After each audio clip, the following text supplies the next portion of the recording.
Newton laws of motion में बच्चों हम लोग बात कर चुके हैं इनर्शिया के बारे में। लॉ ऑफ इनर्शिया न्यूटन के फर्स्ट लॉ को कहा जाता है। भाई बॉडी की वो प्रॉपर्टी जिसके कारण वो अपनी स्टेट ऑफ रेस्ट या स्टेट ऑफ मोशन को बनाए रखे, उस प्रॉपर्टी को हम कहा करते हैं बच्चों इनर्शिया, यानी कि जड़त्व। इनर्शिया वर्ड जो था बच्चों, वो आपको ध्यान हो, वो इनर्ट वर्ड से आया था, जड़ शब्द से आया था। और बेसिकली किसी भी बॉडी का जो इनर्शिया होता है बच्चों, वो उसके मास के बराबर होता है। इसी मास को बच्चों हम लोग टेक्निकली इनर्शिया कहा करते हैं, जड़त्व कहा करते हैं। The property of a body by virtue of which it retains the state of rest और मोशन। अगर कोई बॉडी रेस्ट में है और अगर आपको उसको मोशन में लाना है तो उसका जो मास होता है वो आपका अपोज करता है। इसी तरीके से अगर कोई बॉडी मूविंग है और आप उसको रेस्ट में लाना चाहते हैं तो वो उसका जो मास होता है वो उसका अपोज करता है। अगर कोई बॉडी किसी डायरेक्शन में मूव कर रही है और आपको उसको किसी और डायरेक्शन में मूव कराना है या उसकी स्पीड को बढ़ाना घटाना है तो उसका मास आपका अपोज करता है। तो उसी प्रॉपर्टी को हम बोला करते थे बच्चों इनर्शिया। और लाजमी है कि अगर किसी बॉडी का मास ज़्यादा होगा तो अपोजिशन भी ज़्यादा होगा और उसका इनर्शिया भी ज़्यादा होगा। सो वी से simply that larger the mass larger the inertia, smaller the mass smaller the inertia. बड़ी कॉमन सी बात है बच्चों। तो ये हम लोग सारी बातें कर चुके हैं। अब अभी तक हमने जो बात करी बच्चों ये मास या इनर्शिया की, that was actually applicable for the translatory motion. If an object is moving along a line then what property of the body which is opposing the effect of some external force is known as inertia। वो उसके मास के बराबर है। भाई heavy body को चलाने में भी आपको मेहनत ज़्यादा करना पड़ेगी और चलती हुई हैवी बॉडी को रोकने में भी आपको मेहनत ज़्यादा करना पड़ेगी। उसी के विपरीत लाइट बॉडी चलाना भी आसान और उसको रोकना भी सरल हो जाता है, तो उसका इनर्शिया कम होता है। इसीलिए हम बोलते हैं बच्चों इनर्शिया मास के बराबर है। बेसिकली मास ज़्यादा इनर्शिया ज़्यादा, मास कम इनर्शिया भी कम। अब वो सारी बात किसके लिए थी? ट्रांसलेटरी मोशन के लिए, रेखिक गति के लिए। लेकिन फर्ज कीजिए अगर बच्चों कोई बॉडी जो है वो रोटेट कर रही है, अब उसके रोटेट करने के तरीके, भाई वो हो सकता है कोई रेगुलर शेप की बॉडी हो या फिर कोई इर्रेगुलर शेप की बॉडी हो। दैट बॉडी में be of regular shape, that body में बी ऑफ इर्रेगुलर शेप। अब अगर कोई बॉडी बच्चों रोटेट कर रही है तो आप अगर मान लीजिए किसी बॉडी को रेस्ट से रोटेटरी मोशन में लाना चाहते हैं या रोटेटरी मोशन से आप उसको रेस्ट में लाना चाहते हैं, या फर्ज कीजिए आप वो जितनी स्पीड से घूम रही थी आप उसकी स्पीड को बढ़ाना चाहते हैं, घटाना चाहते हैं, उसकी डायरेक्शन को चेंज करना चाहते हैं, तब भी तो वो बॉडी आपका अपोज करेगी। जिस तरह से ट्रांसलेटरी मोशन में अपोजिशन ऑफर होते थे वैसे ही रोटेटरी मोशन में भी होंगे। नेचुरल सी बात है बच्चों, अगर मैं किसी बॉडी को रोटेट करना चाहता हूं तो मुझे मेहनत करना पड़ेगी, और रोटेट कर रही है उसको रोकना चाहता हूं तब भी मुझे मेहनत करना पड़ेगी। तो उस समय जो मुझे मेहनत करना पड़ती है बच्चों, वो क्यों करना पड़ती है? क्योंकि बॉडी वहां पर भी एक अपोजिशन ऑफर करती है। और बॉडी की वो प्रॉपर्टी बच्चों जिसके कारण वो स्टेट ऑफ रेस्ट या स्टेट ऑफ रोटेटरी मोशन को बनाए रखे या बनाए रखने की कोशिश करे बच्चों, उस प्रॉपर्टी को हम कहा करते हैं मोमेंट ऑफ इनर्शिया, जिससे हम लोग सिंपली बच्चों शॉर्ट फॉर्म में MI कहा करते हैं, जड़त्व आघूर्ण, मोमेंट ऑफ इनर्शिया। एक्चुअली हम लोग बेसिकली बच्चों रोटेटरी मोशन के बारे में बात करो, और यहाँ जितनी भी कुछ बातें होंगी बच्चों वो मोमेंट के बारे में आप लोग बहुत सारी बातें करेंगे। जैसे आप लोग सेंटर ऑफ मास पढ़ते हैं तो सेंटर ऑफ मास में भी आपने देखा बच्चों मासेस के मोमेंट करने की, आपने देखा सेंटर ऑफ मास के अबाउट जो नेट मोमेंट होता है किसी भी बॉडी का वो 0 होता है। तो वहाँ पर भी आप लोगों ने मोमेंट वर्ड यूज़ किया था, बिल्कुल वैसे ही यहाँ पर भी हमारे पास में आ रहा बच्चों किसी भी बॉडी की वो प्रॉपर्टी बच्चों जिसके कारण वो अपनी स्टेट ऑफ रेस्ट या स्टेट ऑफ रोटेटरी मोशन को बनाए रखे या बनाए रखने की कोशिश करे, उसे हम बोलेंगे moment of inertia. If a body is at rest and if I want to rotate it, I'll need to apply some efforts. Naturally, that body will be opposing me. If a body is moving, is rotating, and if I want to bring it to rest, I'll need to apply some efforts. And if I want to increase the speed, if I want to decrease the speed, or if I want to change the direction of its rotatory motion, I'll need to apply some efforts, because that body would be offering some kind of opposition to me. And what opposition it is being offered, whatever opposition are being offered to me are simply because of one property of the body, which is commonly called as बच्चों a moment of inertia, जड़त्व आघूर्ण।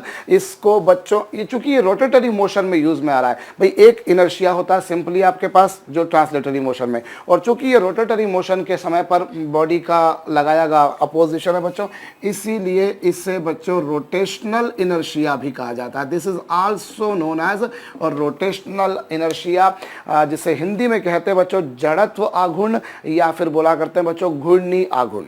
भाई ये body का वो inertia, भाई inertia से मतलब आप समझ लीजिए अपोजिशन है, रेस्ट से मोशन, मोशन से रेस्ट में अपोजिशन है, और पर्टिकुलरली ये वो इनर्शिया बच्चों बॉडी जो रोटेटरी मोशन के टाइम पर ऑफर करती है, इसीलिए इसको रोटेशनल इनर्शिया भी आप नाम दें तो कहना गलत कतई नहीं होगा। सो ये है बच्चों, और इससे हम लोग सिंपली आई से रिप्रेजेंट करते हैं। इसे आप काहे से रिप्रेजेंट करेंगे? It is denoted by symbol I. तो ये लीजिए साहब, हम इसे मिटा रहे देते हैं, इससे हम बच्चों मिटा रहे देते हैं और आगे बढ़ते हैं। अब हम जरा इसके बारे में थोड़ा सा समझे बच्चों, थोड़ा सा कि मैथमेटिकली किसके बराबर होता है। देखिए आपने जैसे इनर्शिया देखा, तो इनर्शिया सिंपली क्या था बच्चों? It is equal to mass. लेकिन यहाँ पर क्या होगा बच्चों, जैसे मान लीजिए कोई एक्सिस है, सपोज कीजिए ये कोई एक्सिस है जिसके अबाउट कोई बॉडी बच्चों घूम रही है, और उस एक्सिस को जनरली हम लोग ओ डैश से रिप्रेजेंट करेंगे। अब बच्चों ये बॉडी जो है इस एक्सिस के अबाउट रोटेट कर रही है, भाई this is axis about which this body is rotating. ये बॉडी जो है बच्चों इसके अबाउट क्या कर रही है? घूम रही है। अब मैं इसमें कोई रैंडम पार्टिकल कंसीडर करता हूं बच्चों। Let me consider a particle. मैंने एक पार्टिकल ले लिया बच्चों जिसका मास कितना m, और इसकी इस एक्सिस से डिस्टेंस कितनी बच्चों r। मैंने माना कि इसकी एक्सिस से जो डिस्टेंस है बच्चों वो r है, उसका मास जो है बच्चों वो m है।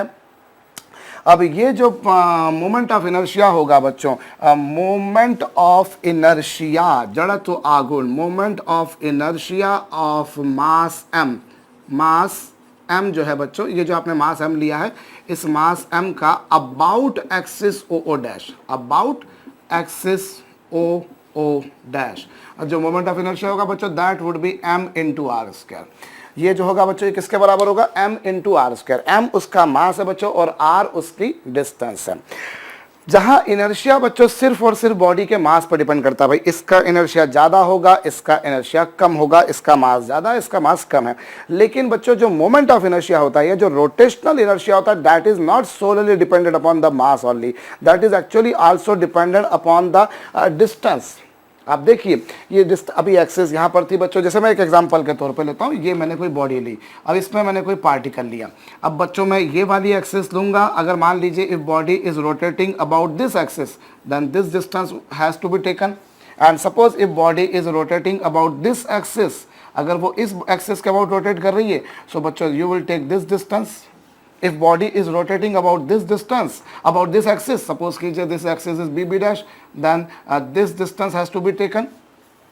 बॉडी कौन सी एक्सिस के अबाउट रोटेट कर रही है, उस एक्सिस से उसकी डिस्टेंस देनी है। अगर इस एक्सिस के अबाउट रोटेट कर रही है तो यहाँ से यहाँ तक की डिस्टेंस, ए डैश के अबाउट रोटेट कर रही है तो यहाँ से यहाँ तक की डिस्टेंस, अगर बी डैश एक्सिस के अबाउट रोटेट कर रही है तो यहाँ से यहाँ तक की डिस्टेंस। तो डिस्टेंस आपको लेनी है बच्चों उस एक्सिस से, उस अक्ष से। ऑब्वियस सी बात है अलग अलग एक्सिस के कॉरस्पॉन्डिंग बच्चों उसकी डिस्टेंस भी अलग अलग होगी।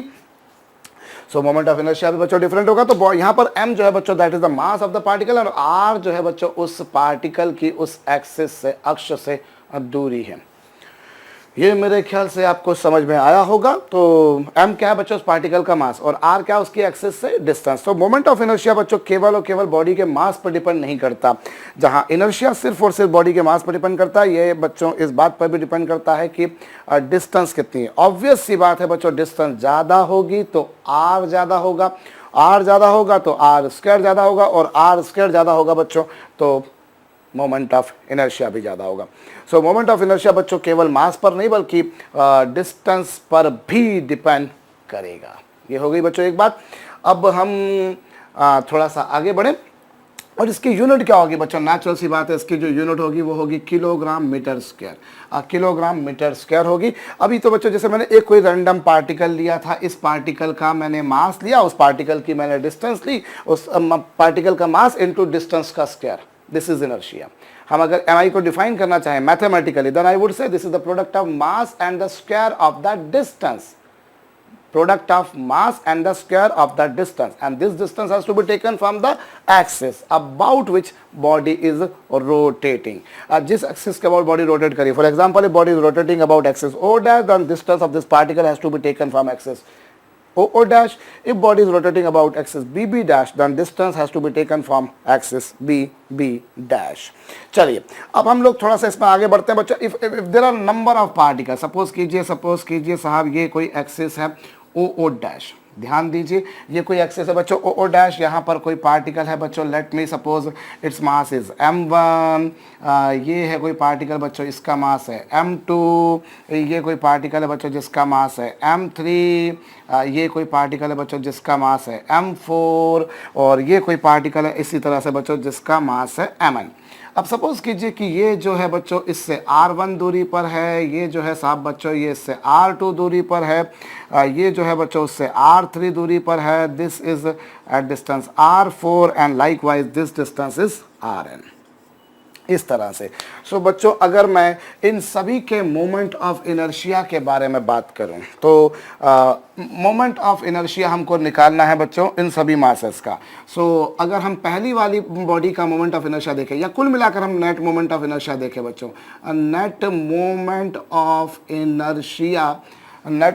इनर्शिया अबाउट कौन सी एक्सिस बच्चों ओ डैश, क्योंकि यहाँ एक्सिस का इंपॉर्टेंस बहुत ज़्यादा है बच्चों, इसीलिए एक्सिस बोलना बहुत ज़रूरी है. एक्सिस चेंज हो जाएगी, डिस्टेंस चेंज हो जाएगी, डिस्टेंस चेंज हो जाएगी, mi चेंज हो जाएगा. So net mi about axis O dash जो होगा बच्चों that would be equals to, वो किसके बराबर होगा, that would be equals to बच्चों m1 इंटू r1 स्क्वायर. या फिर एक काम करते हैं, पहले तो हम ये देखें बच्चों तो जो नेट मोमेंट ऑफ इनर्शिया होगा, लेट मी सपोज साहब कि वो इनर्शिया जो है बच्चों वो आई है, मैंने मान लिया वो आई है. सो कितना होगा बच्चों पहले वाले मास का जो मोमेंट ऑफ इनर्शिया होगा वो होगा साहब m1 r1 square plus m2 r2 square plus m3 r3 square up to बच्चों कहाँ तक mn rn square. But this is the mi of first body, this is the mi of second body, this is the mi of third body, this is the mi of fourth body and likewise. So this is the net moment of inertia. Simply आपने उनका summation कर देना, जब सबका बच्चों बीजगणितीय algebraic सम कर देना है. पहले वाले का कितना m1 r1 स्क्वायर, दूसरे वाले का कितना m2 r2 स्क्वायर, तीसरे वाले का m3 r3 स्क्वायर और आखिरी वाले का mn rn स्क्वायर. तो ये बच्चों हमारे पास में इसका मोमेंट ऑफ इनर्शिया आ जाएगा. अब यहाँ पर लगे हाथों में एक बात बताता हूँ बच्चों, देखिए अभी क्या है आपके पास में ये सारे मासेस बिखरे पड़े थे, कोई यहाँ रखा था, कोई यहाँ रखा था, कोई यहाँ रखा था, कोई यहाँ रखा था, कोई यहाँ रखा था. At different particles were located at different distance.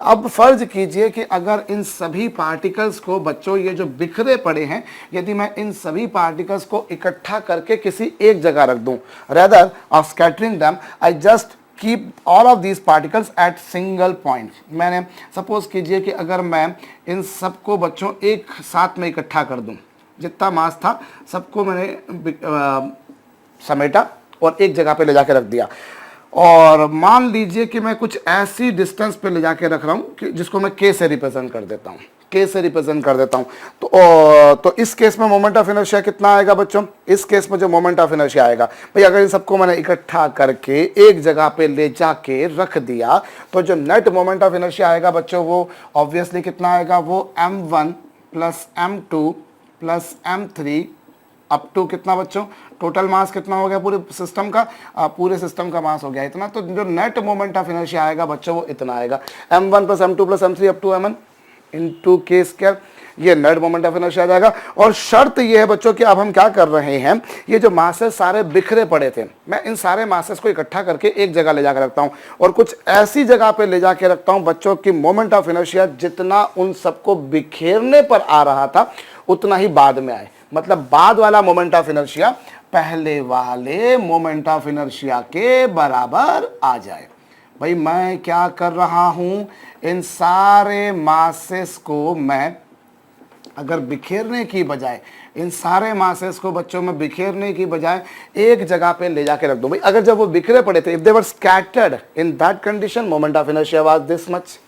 Now if they are kept together in a way, in a manner कि एम आई उतना ही आए जितना कि पहले आ रहा था। और सपोज करो मैंने उसको कितनी डिस्टेंस पे ले जाके रखा, के डिस्टेंस पे ले जाके रखा, मैंने उसे बच्चों के डिस्टेंस पे ले जाके रखा, तो नेट मोमेंट ऑफ इनर्शिया इतना आएगा। और शर्त यह है कि मोमेंट ऑफ इनर्शिया उतना ही आया जितना कि पहले आ रहा था, उनको बिखेरने पर जितना आ रहा था उनको समेटने पर भी उतना ही आ रहा है। तो बच्चों वो जो डिस्टेंस है उस डिस्टेंस को हम लोगों ने के से रिप्रेजेंट किया, और वो डिस्टेंस यदि आप कैलकुलेट करें यहाँ से तो देखिए ये क्या आएगी बच्चों, के स्क्वायर बराबर कितना आएगा, दिस वुड बी बच्चों m1 r1 square plus m2 r2 square up to कितना बच्चों, up to mn into rn square, और अपॉन में कितना, अपॉन में होगा बच्चों m1 plus m2 up to कितना mn, यही कुछ होगा।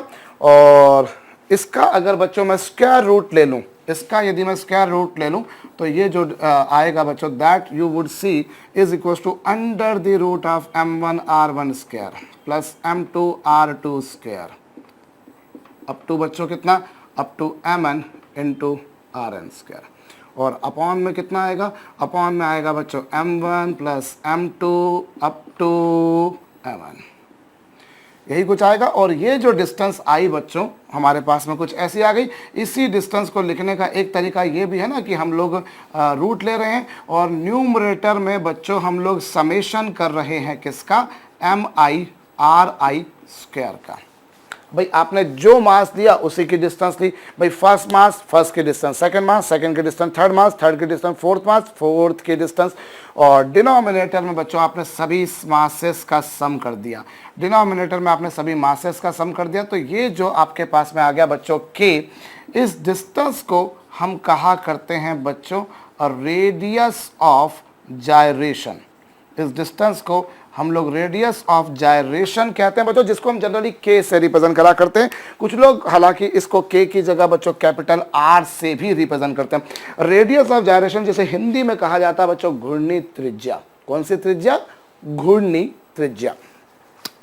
सो बच्चों ये रेडियस ऑफ जायरेशन के बारे में हम बात करें, देखिए पहली बात तो ये कि सब मासेस जब बिखरे पड़े थे तो नेट मोमेंट ऑफ इनर्शिया कितना साहब, इतना इतना इतना सबका निकाल दिया आपने, सबका समेशन कर दिया, चैप्टर क्लोज।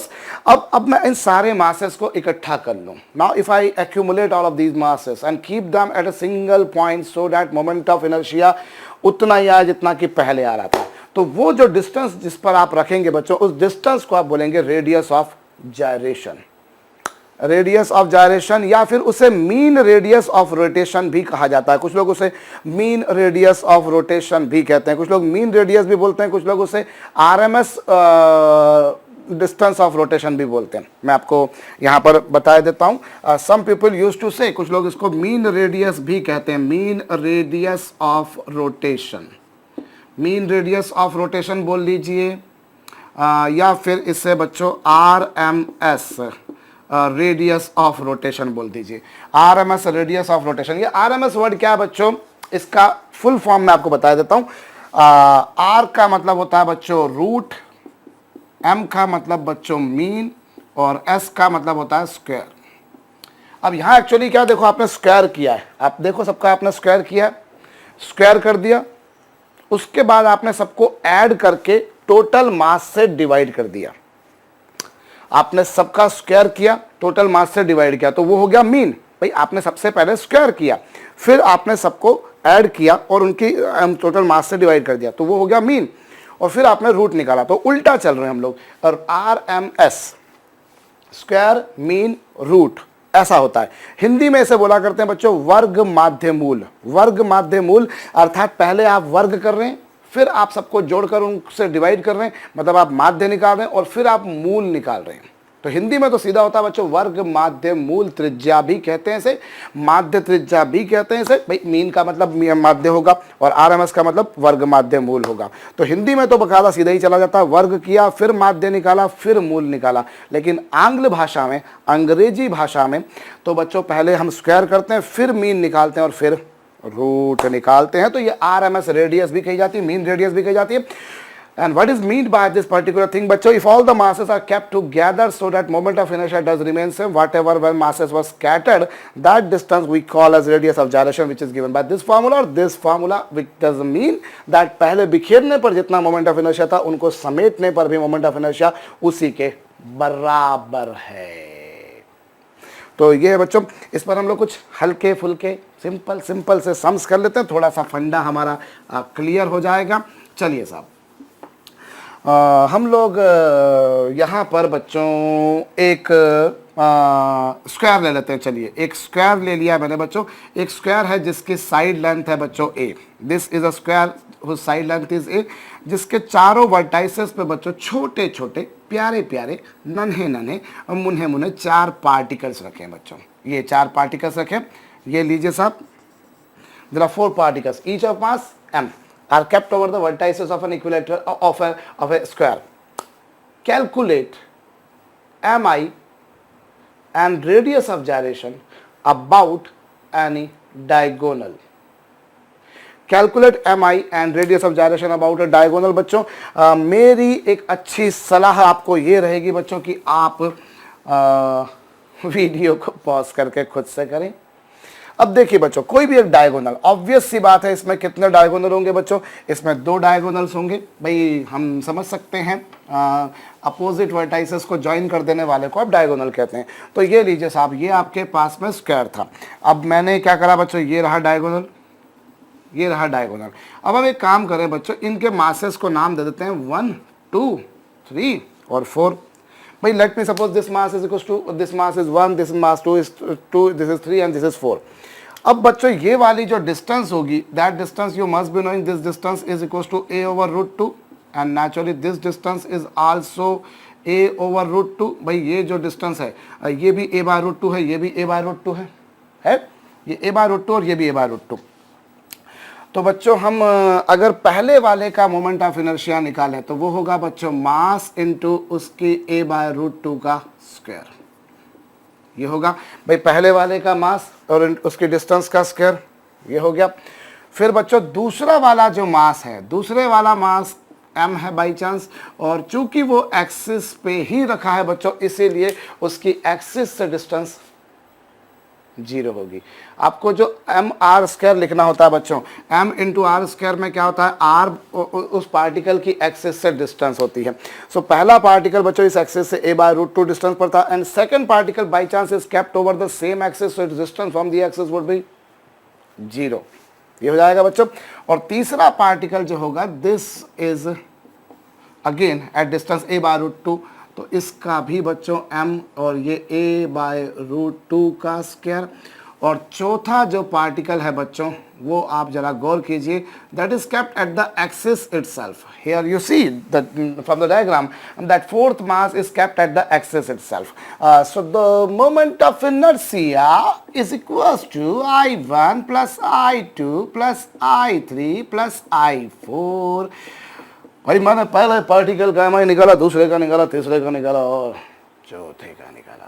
अब मैं इन चारों को ऐड कर दूंगा, इन चारों को ऐड करूंगा बच्चों, तो I would find this is ma square by 2। भाई पहले वाले का ma स्क्वायर बाय 2, दूसरे वाले का 0, और तीसरे वाले का बच्चों ma स्क्वायर बाय 2 और चौथे वाले का 0। पहले वाले पार्टिकल का ma स्क्वायर बाय 2, रूट 2 का स्क्वायर 2 होगा, दूसरे का 0, तीसरे का इतना ही और चौथे का इतना। सॉल्व कर लीजिए बच्चों, this would be the moment of inertia. So this is the moment of inertia about this diagonal.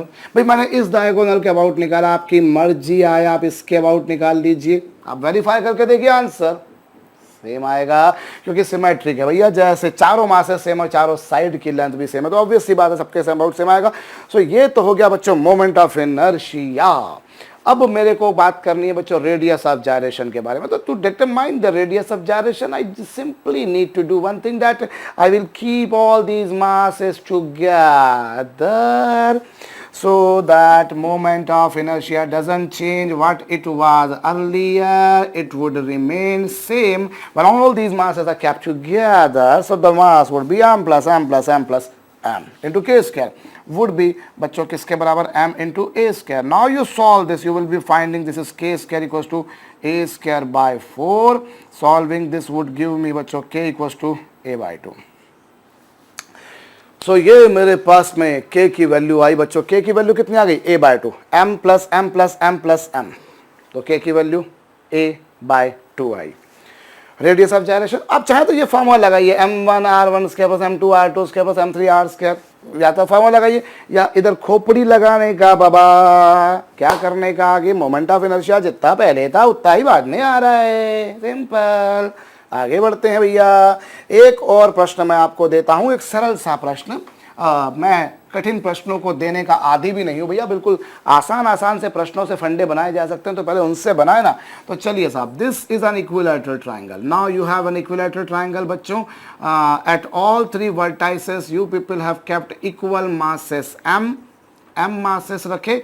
और आपको बच्चों एक ऐसी एक्सिस के अबाउट इसका mi बताना है. You have to calculate its mi about an axis बच्चों जो इसके सेंटर से जा रही है और इसके प्लेन के परपेंडिकुलर है. समझ गए आप मेरी बात? भैया आपको एक ऐसी एक्सिस के अबाउट mi बताना है जो कहां से जा रही है, which is passing through its centre and is perpendicular to its plane. करिए, फटाफट करिए भैया. एक ऐसी एक्सिस लेनी है आपको जो इसके सेंटर से जा रही है और इसके प्लेन के परपेंडिकुलर है. इस एक्सिस के बारे बताना, जबकि इसकी साइड की लेंथ आप भैया ए ले लीजिए. इक्विलैटरल ट्रायंगल दे रखा है. फुर्ती दिखाइए, वीडियो को पॉज कीजिए, mi भी बता दीजिए और रेडियस ऑफ जायरेशन भी बता दीजिए. अभी देखिए भैया कैसे काम करेंगे हम. यहाँ पर अगर इस डिस्टेंस को देखें तो ये डिस्टेंस कितनी बच्चों? ये डिस्टेंस आपको पता है, this distance is a by root 3. भाई आप लोग जानते हो इक्विलैटरल ट्रायंगल का जो सेंट्रॉइड होता है उसकी हम लोग सेंटर ऑफ मास में देख चुके हैं बच्चों कि इक्विलैटरल ट्रायंगल जो होता है उसमें जो सेंटर ऑफ मास होता है वो ये कितनी डिस्टेंस होती है बच्चों? This distance is a over 2 root 3 and this distance is naturally a over root 3. तो जैसे बच्चों इस पॉइंट की डिस्टेंस इस वाले वर्टेक्स से a बाय रूट 3 आई है, वैसे ही इस वाले से भी a बाय रूट 3 आएगी और इस वाले से भी a बाय रूट 3 आएगी. Because of symmetry it's distance would be same from all 3 vertices. Go ahead. तो कैसे करेंगे साहब हम? अगर देखें तो पहले वाले मास को मैंने 1 नाम दे दिया, इसको मैंने 2 नाम दे दिया और इसको मैंने भैया 3 नाम दे दिया. चलिए भैया, अभी पहले वाले का मोमेंट ऑफ इनर्शिया कितना आएगा भैया? पहले वाले का मास इतना, दूसरे वाले का मास भी उतना ही होगा भाई. जितना पहले वाले का आया उतना दूसरे वाले का आया और उतना ही तीसरे वाले का आया. बिकॉज तीनों के मास सेम है और तीनों की डिस्टेंस एक्सिस से सेम आ रही है, a बाय रूट 3. भाई इस मास की एक्सिस से डिस्टेंस a बाय रूट 3, दूसरे से भी a बाय रूट 3, तीसरे से भी सेम आ रही है. सो जो नेट मोमेंट ऑफ इनर्शिया आएगा भैया क्या आएगा भैया? I1 plus I2 plus I3. आपको सिंपली तीनों का सम करने का बाबा, पहले का, दूसरे का और तीसरे का. यही करने का बनता है बाबा. अभी पहले का, दूसरे का और तीसरे का तीनों का सम करेंगे तो कुल मिलाकर आप सॉल्व करके देखिए बच्चों, you will find it is equal to ma square. ma square आ जाएगा. क्यों? क्योंकि देखिए भाई पहले वाले का ma स्क्वायर बाय 3, दूसरे वाले का भी ma स्क्वायर बाय 3 और तीसरे वाले का भी ma स्क्वायर बाय 3. सो कुल मिलाकर भैया ma स्क्वायर आएगा, ये ma स्क्वायर आएगा. और ये तो mi आ गया बच्चों. अब मुझे रेडियस ऑफ जायरेशन बतानी है. रेडियस ऑफ जायरेशन के लिए मैं तीनों मासेस को एक साथ रख देता हूं और मान लेता हूं कि उसको डिस्टेंस k पे रखा तो जो मोमेंट ऑफ इनर्शिया आ जाएगा that you will find is equal to बच्चों a by root 3. a by root 3. और थोड़ा सा अगर आप खोपड़ी लगाते बच्चों तो रेडियस ऑफ जायरेशन के बारे में आप पहले डिसाइड कर चुके क्योंकि वो a बाय रूट 3 आएगा. क्यों? क्योंकि आप देखिए भाई आप रेडियस ऑफ जायरेशन का फंडा क्यों जरूरत पड़ी? क्योंकि different particles are kept at different distance. भाई कोई कहाँ रखा है, कोई कहाँ रखा है, कोई कहाँ रखा है, तो हम उनको किसी ऐसी डिस्टेंस पे ले जाके रखें ताकि मोमेंट ऑफ इनर्शिया उतना ही आए. अब यहाँ पर जरा खोपड़ी लगाइए भाई. पिछले क्वेश्चन में जैसे मैंने आपको स्क्वायर वाला क्वेश्चन कराया था तो उसमें क्या था, 2 पार्टिकल तो एक्सिस पे थे, 2 पार्टिकल कुछ डिस्टेंस पर थे. मतलब कुल मिलाकर पार्टिकल्स की एक्सिस से जो डिस्टेंस थी वो डिफरेंट थी. भाई एक पार्टिकल की a बाय रूट 2, एक की 0, फिर a बाय रूट 2, फिर 0. ऐसा कुछ था. So different particles were located at different distance. Maybe couple of particles were at equal distance, but still, if you compare all those particles together, in that condition, you find that the distance of all those particles is different. ऐसा ही हो रहा था.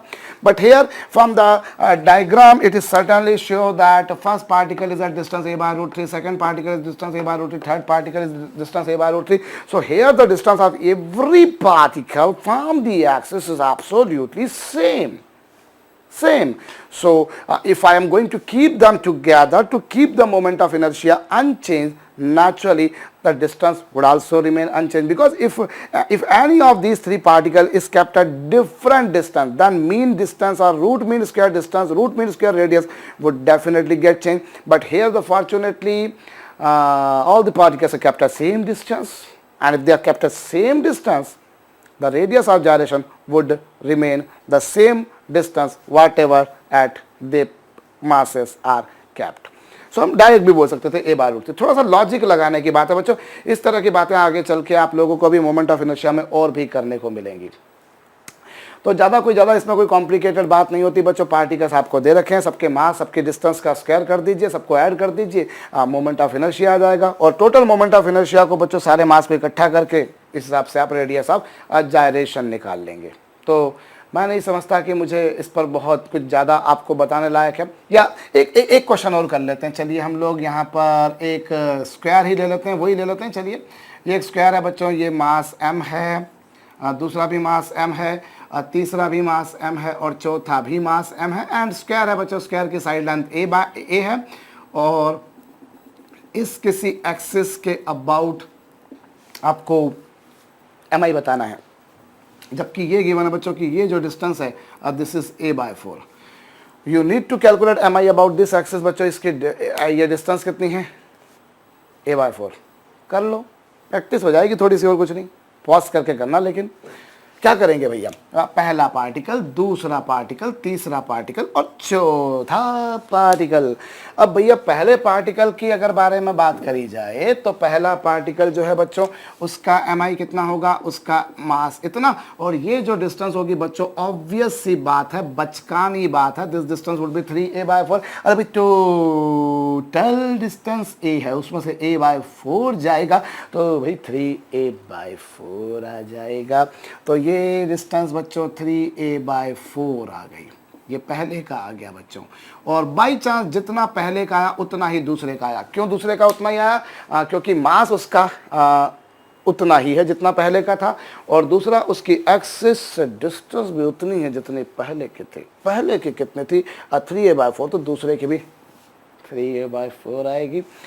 तो ये आ जाएगा बच्चों. तीसरे के बारे में बात करी जाए तो तीसरा मास इतना है और तीसरे की जो डिस्टेंस है बच्चों वो इतनी है, और चौथे का मास भी उतना जितना तीसरे का था, और डिस्टेंस बच्चों a by 4 थी. तो ये, और नेट मोमेंट ऑफ इनर्शिया जो होगा भैया वो चारों का सम होगा.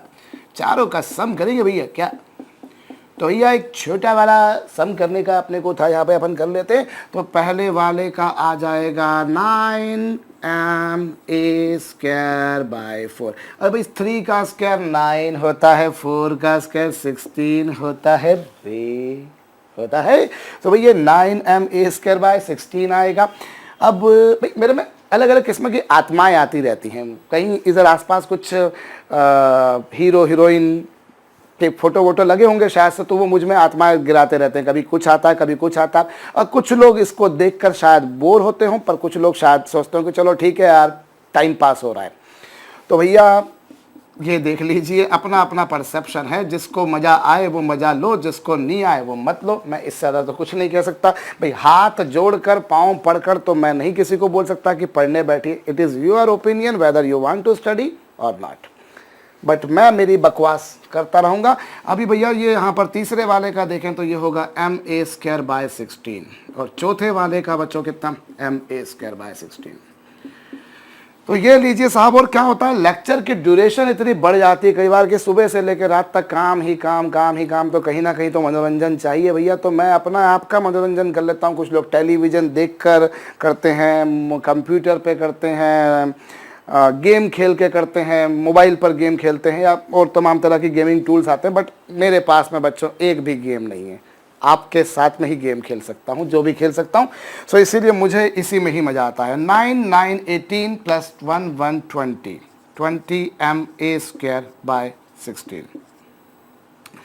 तो बच्चों ये आपके पास में 5/4 ma² आएगा। So this is a moment of inertia. Hope बात समझ में आ चुकी होगी। सो ये तो बच्चों मोमेंट ऑफ इनर्शिया आ गया। अब बारी आती है बच्चों किस बारे में, आपके रेडियस ऑफ जायरेशन के बारे में। तो रेडियस ऑफ जायरेशन कितनी होगी बच्चों, हम क्या करेंगे, चारों मासेस को इकट्ठा कर लेंगे। चारों मासेस को आप इकट्ठा करेंगे कुछ इस प्रकार से कि मोमेंट ऑफ इनर्शिया उतना ही आए जितना कि पहले आ रहा था। पहले कितना आ रहा था बच्चों, 5/4 ma², अभी भी वही रहेगा। अब यहाँ से बच्चों अगर k² की वैल्यू निकालेंगे तो वो आएगी 5/16 a², क्योंकि ये 4m हो जाएगा, m से m कैंसिल हो जाएगा। और उसके बाद में बच्चों k की वैल्यू निकालें, then you will find it is √5/4 k। तो ये रेडियस ऑफ जायरेशन आ गई बच्चों। तो मोमेंट ऑफ इनर्शिया बेसिकली बच्चों बॉडी की वो प्रॉपर्टी जो उसको रोटेटरी मोशन की स्टेट बनाए रखने में हेल्प करती है, रेस्ट से मोशन, मोशन से रेस्ट में लाने के लिए जो अपोजिशन होता है बच्चों वो मोमेंट ऑफ इनर्शिया कहलाता है। और मोमेंट ऑफ इनर्शिया बच्चों अगर हम बात करें वो किस किस बात पर डिपेंड करता है, तो देखिए जहां इनर्शिया सिर्फ और सिर्फ बॉडी के मास पर डिपेंड करता है, वहीं बच्चों मोमेंट ऑफ इनर्शिया जो होता है mi जो होता है बच्चों, mi डिपेंड्स अपॉन, किस बात पर डिपेंड करेगा बच्चों, डिपेंड्स अपॉन, ऑफ कोर्स पहली बात तो वो डिपेंड करता है बच्चों मास पर। भाई मास ज़्यादा होगा तो mi ज़्यादा होगा। दूसरी बात जो होती है बच्चों, मोमेंट ऑफ इनर्शिया जो होता है वो डिपेंड करता है बच्चों मासेस कैसे रखे हुए हैं, how they are distributed, because if distance is change moment of inertia would get changed. So here it is also dependent upon बच्चों distribution of masses, distribution of masses, द्रव्यमानों का वितरण जो है बच्चों वो किस प्रकार का है, ये उस बात पर भी डिपेंड करेगा। mi डिपेंड करेगा बच्चों बॉडी के मास पर, मास ज़्यादा mi ज़्यादा, मास कम mi कम। दूसरा बच्चों डिस्ट्रीब्यूशन ऑफ मासेस, मासेस कैसे हैं भाई, आपने देखा अगर डिस्टेंस कम होगी तो mi कम होगा, अगर डिस्टेंस ज़्यादा होगी तो mi ज़्यादा होगा, डिस्टेंस और ज़्यादा होगी तो mi और ज़्यादा होगा, बिकॉज मोमेंट ऑफ इनर्शिया बच्चों m × r² के बराबर समान इक्वल होता है।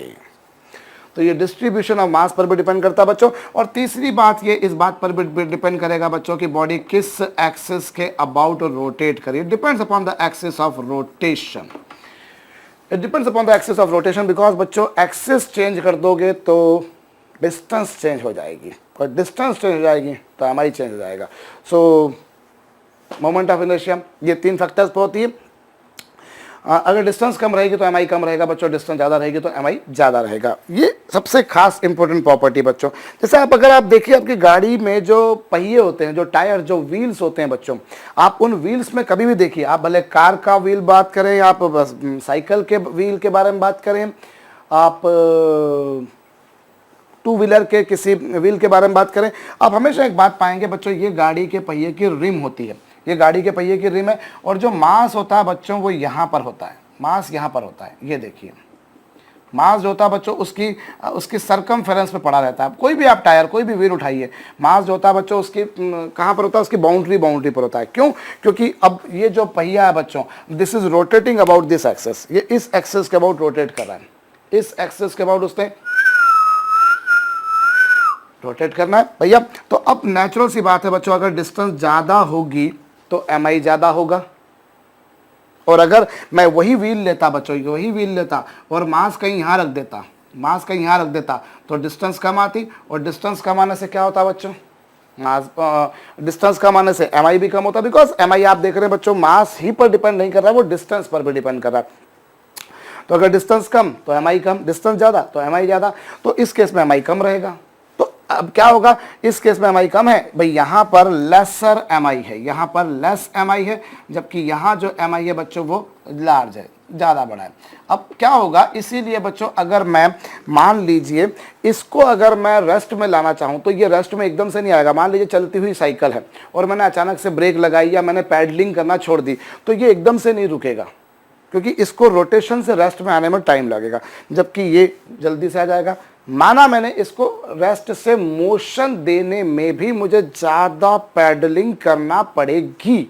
लेकिन बच्चों इसको मैं अगर मोशन से रेस्ट में लाऊं, मैंने जब पैडलिंग करना छोड़ दी, तो उस सिचुएशन में क्या होगा, this will not come to rest spontaneously, एकदम से ये रेस्ट में नहीं आएगा, इंस्टेंटेनियसली रेस्ट में नहीं आएगा। स्पॉन्टेनियसली तो आएगा बट इंस्टेंटेनियसली नहीं आएगा, बिकॉज इसका एमआई ज़्यादा, so it will take some time to come to rest. और हो सकता है उस दरम्यान में वापस से पैडलिंग करना शुरू कर दूँ, मेरी गाड़ी फिर से चल पड़े। सो इसीलिए बच्चों हमेशा आप देखेंगे कि जो मास होता है वो जो होता है बच्चों वो केवल एमआई जो होता है बच्चों वो सिर्फ मास पर डिपेंड नहीं करता, डिस्टेंस पर डिपेंड करता है। आप कोई भी गाड़ी का पहिया उठाइए बच्चों, आप हमेशा एक बात पाएंगे कि जो मास होता है वो हमेशा उसके रिम पर पड़ा होता है। अंदर रखेंगे तो एमआई कम आएगा, मास उतना ही रखो पर उस केस में एमआई ज़्यादा है और इस केस में एमआई ज़्यादा कम है बच्चों। तो इसको रेस्ट में लाने में, मोशन में लाने में आपको आसानी रहेगी, जबकि इसमें अगर ये मोशन करती बॉडी तो आसानी से रेस्ट में नहीं आएगी। और एक और बात बच्चों, एम आई की यूनिट चूंकि मास इंटू आर स्क्वायर है, इसलिए इसकी यूनिट तो मैं आपको बता ही चुका हूँ, किलोग्राम मीटर स्क्वायर होती है। अगर इसका डायमेंशनल फार्मूला देखना चाहें तो बच्चों वो एम एल स्क्वायर होगा, भाई मास का एम और डिस्टेंस का एल, तो M L square dimensional formula होगा। और तीसरी बात बच्चों यहाँ एक जो इंपॉर्टेंट बात बनती है कि ये एक स्केलर क्वांटिटी है कि वेक्टर क्वांटिटी है। तो बच्चों मैं आपकी जानकारी के लिए बताऊं, it is not a vector quantity. ये तो आप शायद समझ गए होंगे कि मास भी स्केलर है, डिस्टेंस भी स्केलर है, तो बच्चों ये तो स्केलर ही होगी अनडाउटेडली बच्चों, ये स्केलर क्वांटिटी है। पर ये सॉरी वेक्टर क्वांटिटी तो नहीं है, वेक्टर क्वांटिटी तो नहीं, क्योंकि ये भी स्केलर है और ये भी स्केलर है, तो वेक्टर तो हो नहीं सकती। पर बच्चों ये आप ध्यान दीजिए कि this is neither a vector quantity बच्चों, nor it is a scalar quantity. ना तो ये वेक्टर क्वांटिटी है, ना ही ये स्केलर क्वांटिटी बच्चों। ये जो क्वांटिटी है बच्चों वो एक टेंसर क्वांटिटी है। This is neither scalar nor vector, this is tensor quantity.